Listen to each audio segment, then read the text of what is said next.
สบายดีข้าพเจ้าดวงวรรณพรหมเนาะตั้งหน้าให้บริษัทอินซีเทรดดิ้งสาขา3ทางบริษัทของเฮาได้มีงานจับสลากเนาะรายชื่อผู้โชคดีที่ว่าซื้อเลขนำบริษัทอินซีสาขา3บินบ่ถึกรางวัลเนาะสามารถสะสมมาแลกคูปองได้เนาะ500,000ต่อ1ใบเนาะ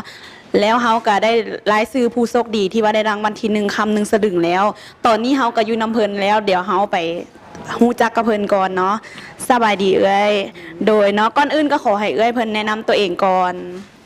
ข้าพเจ้าชื่อว่านางนุยบ้านท่าหลวงกลางเมืองแซ่เศรษฐาโดยเนาะแล้วเอ้ยมีความรู้สึกเป็นจังไหนที่ว่าเป็นผู้โชคดีได้คำหนึ่งสะดึงในมือนี้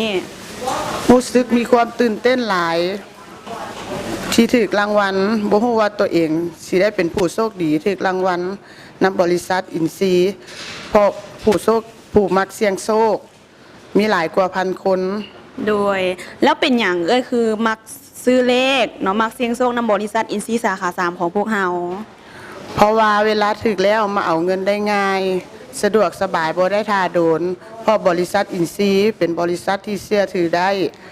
ที่เพิ่นตั้งมาได้หลายกว่า16 ปีแล้ว โดยเนาะแล้วแม่นไผที่ว่าอยากเป็นผู้โชคดี